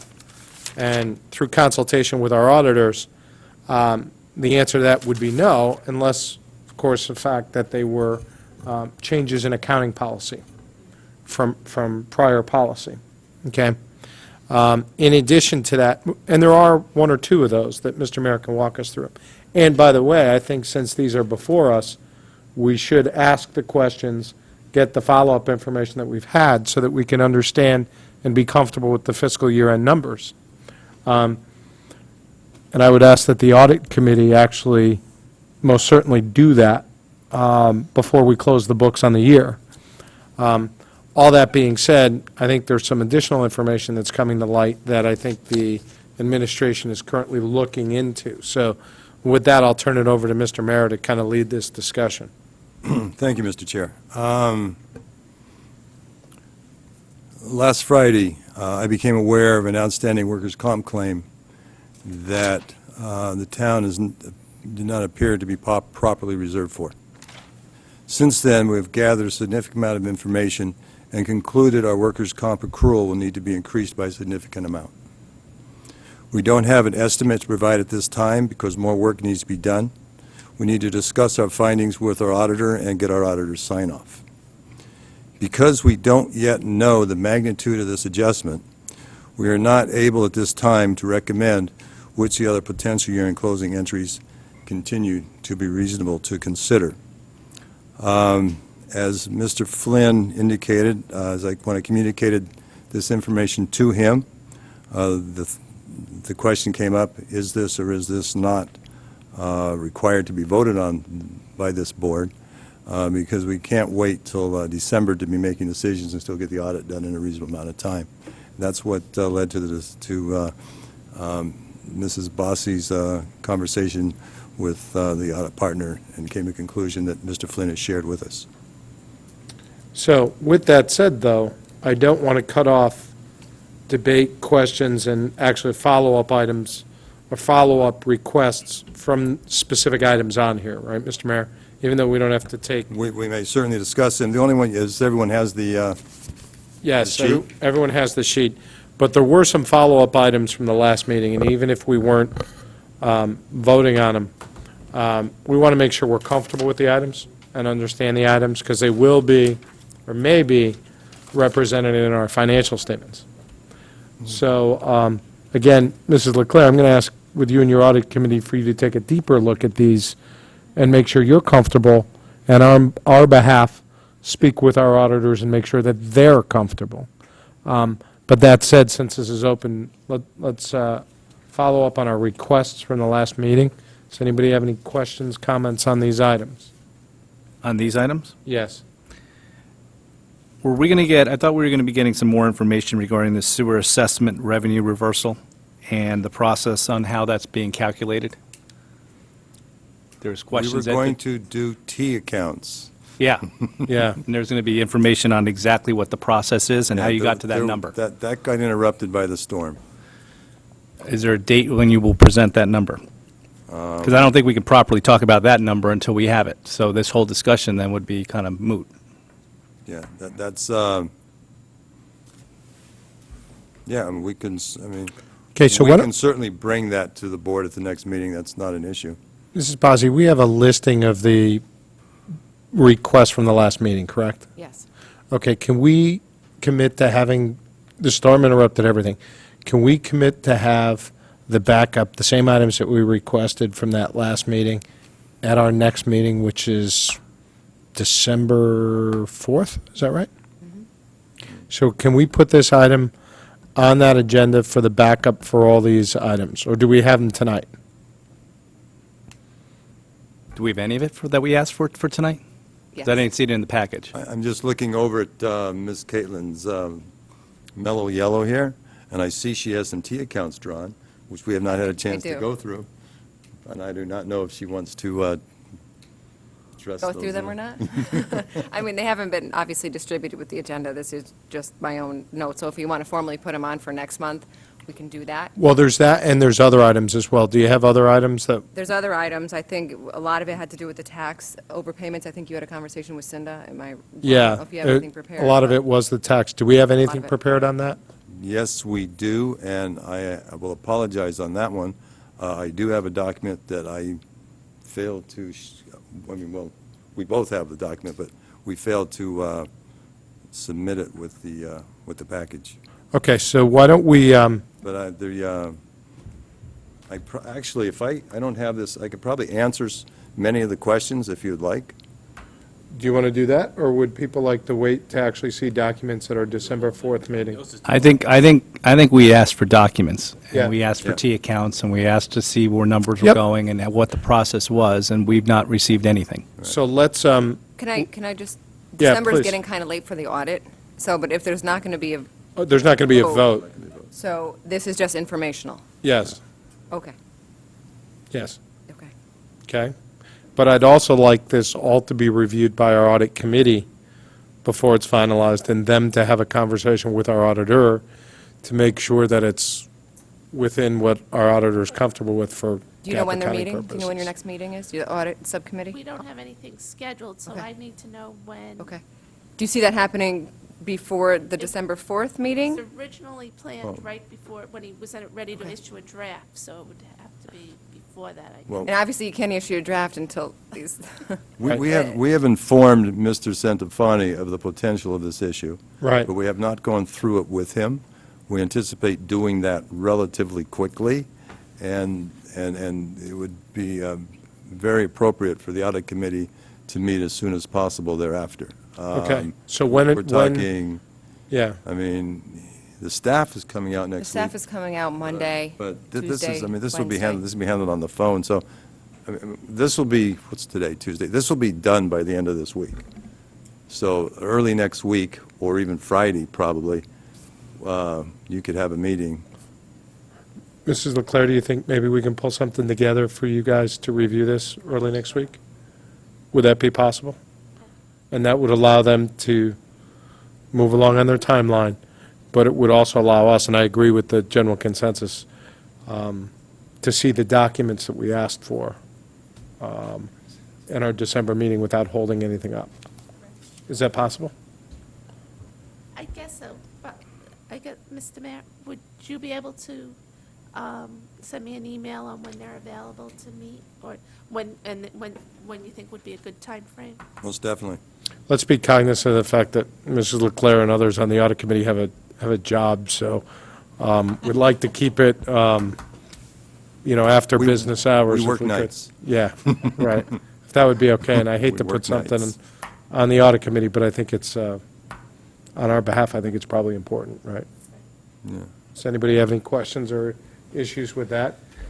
And let's leave this item on our next agenda to see the backup support for the conversation we had, because as I recall, many of our backup items or our requests were more operational in nature as opposed to accounting in nature. There was that one item about T accounts, but on the taxes, it was an item of how are we notifying the public?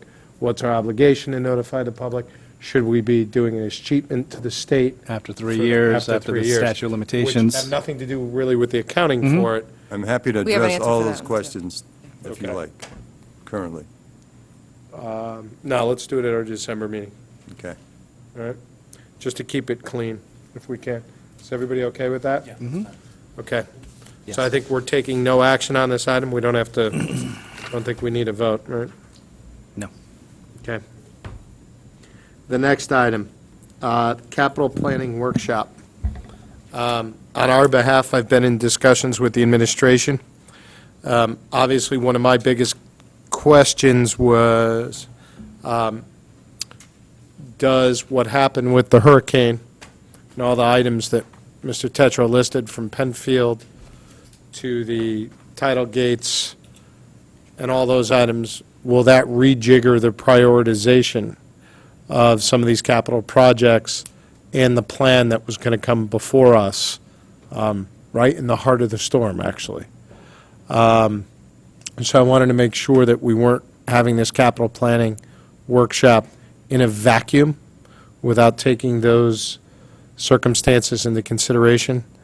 Where do we stand on that, Mr. Mayor and Mr. Tetra? What do we know? When are you guys comfortable getting together? I think to some degree, a little more time is always, I think there are two issues that impact the capital plan. One is the PCBs and one is the storm. Right. I think from the standpoint, looking at some of the issues with respect to the storm, the concession stand at Sasco Beach is not a big number. It's a number, but it's not a big, Right. It was, the storm moved it back. We can move it back. We're actually going to look at doing something different with it a little bit sooner than we'd planned because of that. So there will be some impact in a smaller range. The big number is Penfield, and I don't think Fairfield Beach Road, from what I understand, is going to be as significant as the Penfield number. So I think that's the big driver from that standpoint. We are going to bring in some engineers, talk about what the solutions are, look at how to do that. I think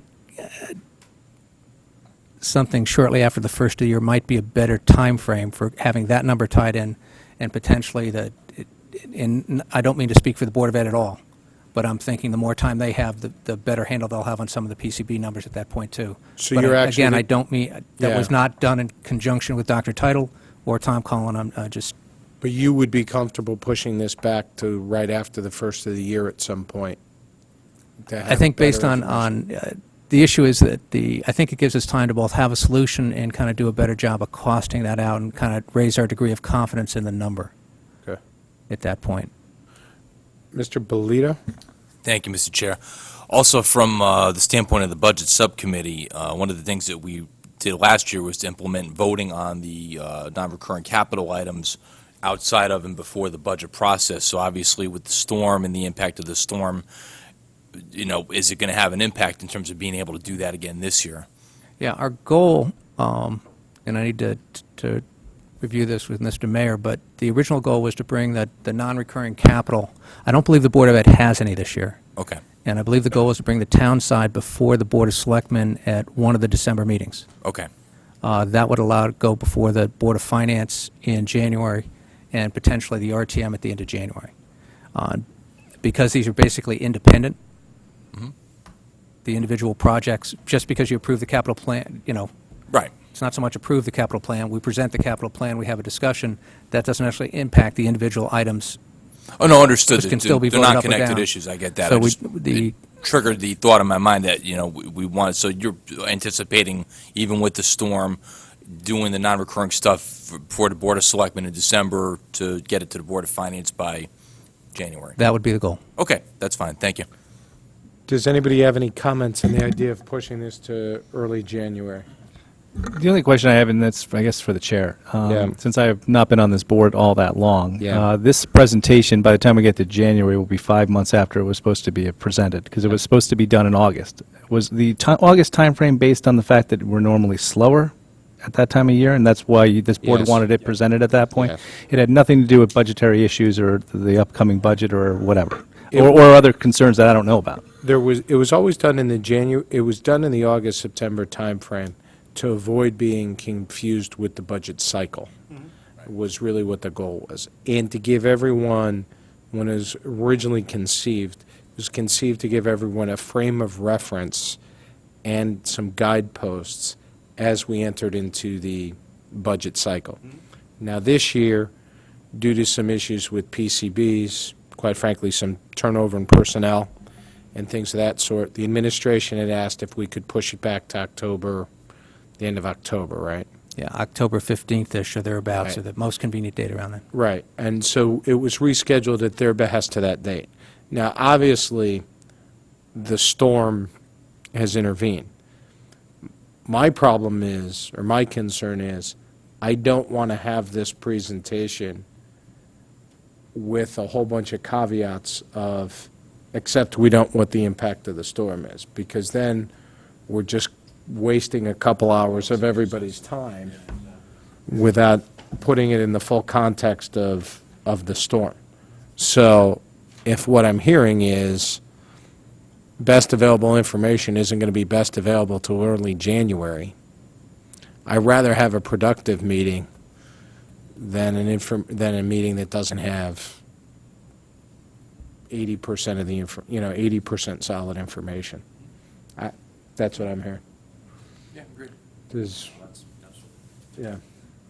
Anybody Yeah, else? Mr. Chair, just in a conversation I had with Board of Ed today, Yeah. as far as Osborne School, they are looking for at least 6 weeks before they have a number. 6 weeks before they have a number, which puts us right in that time frame.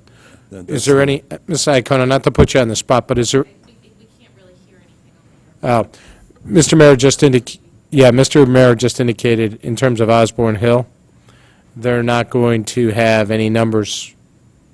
Per Mr. Cullen, it'd be at least 6 weeks before there's for Osborne School. Yeah. A reasonable estimate. Well, is that what the gym? That's the they're- question I think Mrs. Yeah, Hyde they're- A wanted. full They're remediation? bringing in architects. Okay, So that's the fold nut. okay. So again, that's pointing to an early January date for that.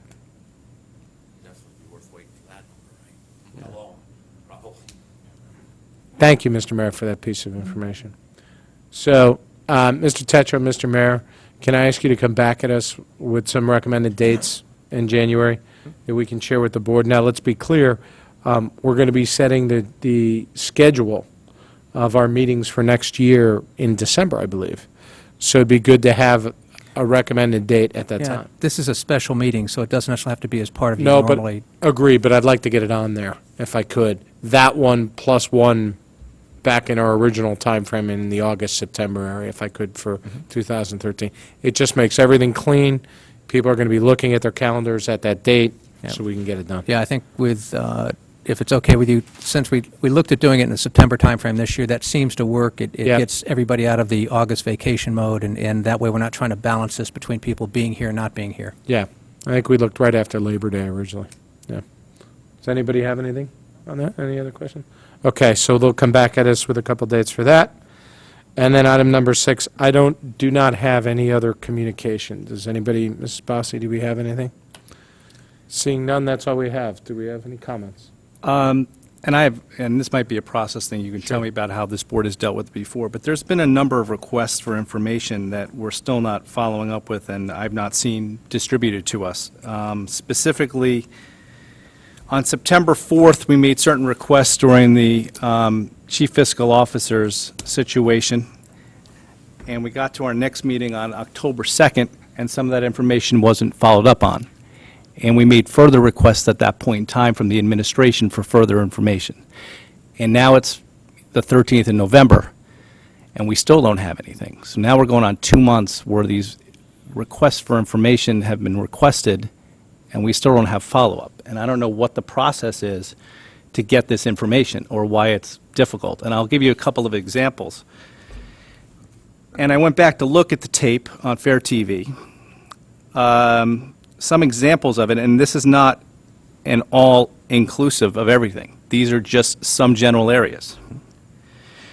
There was supposed to be a follow-up by Mr. Tetro or the administration, whoever wanted to do it, with Mr. Hiller on whether he planned on staying 2 days a week after December 31st, so that we could do the proper calculations on what that total cost was going to be.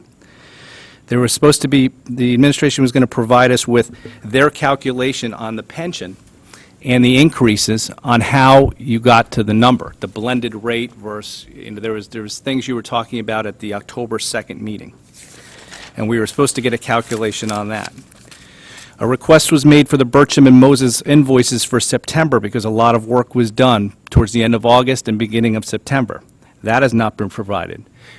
Town Attorney Lesser's invoices dealing with the Hiller situation was requested, and still those invoices have yet to come to us. There was request for a calculation, or at least someone to go to our actuary to figure out whether there was any difference. We didn't think there was, but whether there was any difference, whether Mr. Hiller elected to have a straight pension or a pension with a survivor benefit. There was a request at both those meetings, the September and the October meeting, for a legal opinion by Mr. Dugas on whether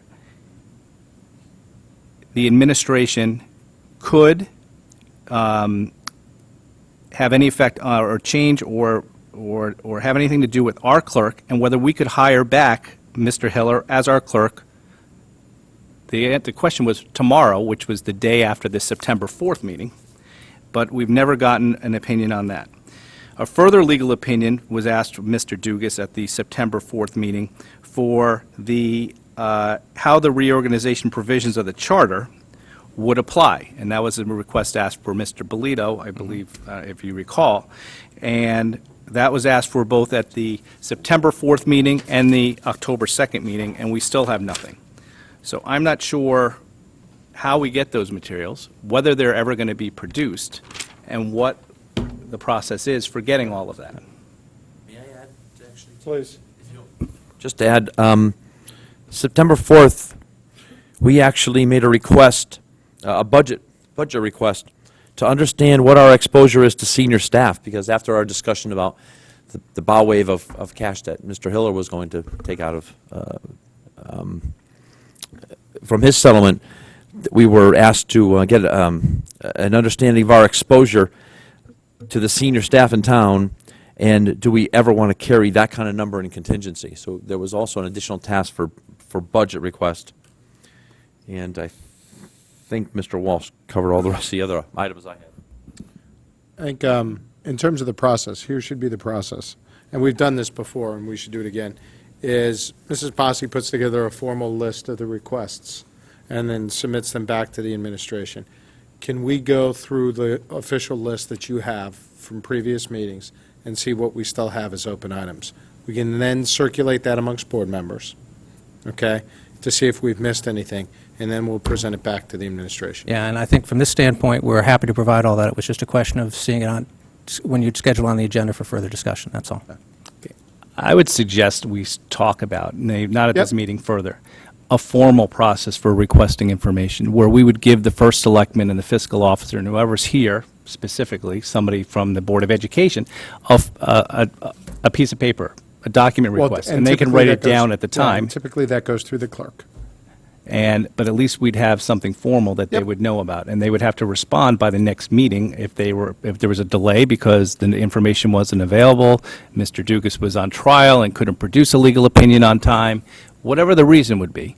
But at least there would be something that this board would get, because at this point, I've been on this board not that long a time, but after sitting here through this meeting, the one thing I hate more is going to Fair TV and having to watch this meeting again, just to figure out what the requests for information we are and following up on them. I believe, Mr. Walsh, that the chairman has circulated an email to a number of the members of your board and myself with the items listed, and I believe that got to Ms. Bossy. So I think that list has been done.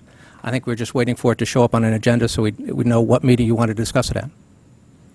Okay, I'll take a look. If that's already been done, if I can get it sent to me again, and I'll check off the things I have, and I'll watch the meeting again online and make sure it's inclusive. Yeah, Mr. Walsh, also, just for your information, a couple of years ago, when I was serving as secretary and when Mr. Flynn first became chairman, we actually made it the secretary's responsibility to keep a running punch list, which with the former first selectman was often a very long list, but we literally would have the punch list attached to the agenda on a monthly basis, and we go check off, and, you know, sometimes we get information, sometimes we'd have to request it again and again and again, but eventually we would get it. So I think that just kind of fell by the wayside, you know, with changeover in personnel and stuff, but and changeover in first selectman and fiscal officer. So I think it's kind of fallen on the clerk to do that.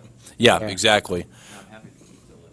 Great, let's, Glad you volunteered. let's work. I tell you what, it was a good process. We did have it in place. It did improve things. Let's put it back in place.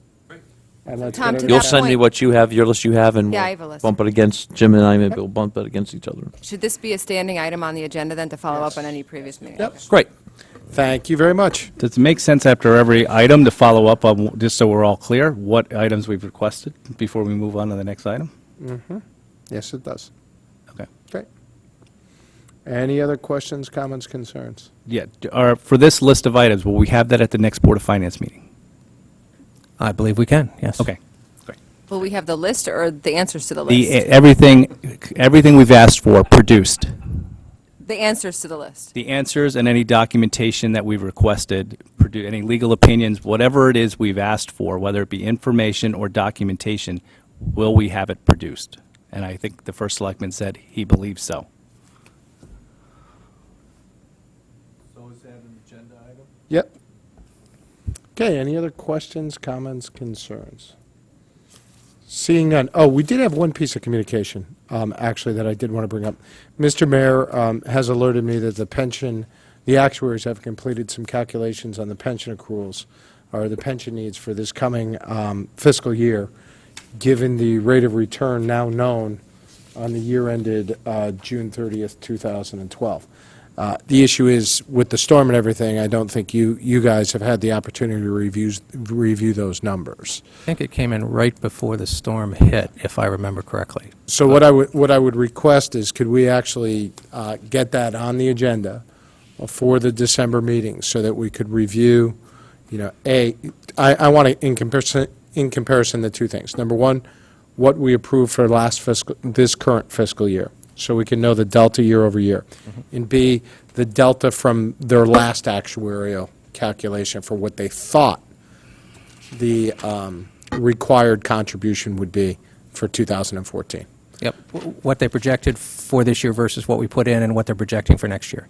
We And have those. what their projection was previously for next year, because they had done a 2-year projection. Correct, right, Yeah. correct. Yeah. We have their two projections, and I think we can add in the actuals to Yeah, that. I'd appreciate that. Thank you. Any other questions, comments, concerns? Can I have a motion? Do I have a second? Second over there. All in favor? Aye. Opposed? Abstentions?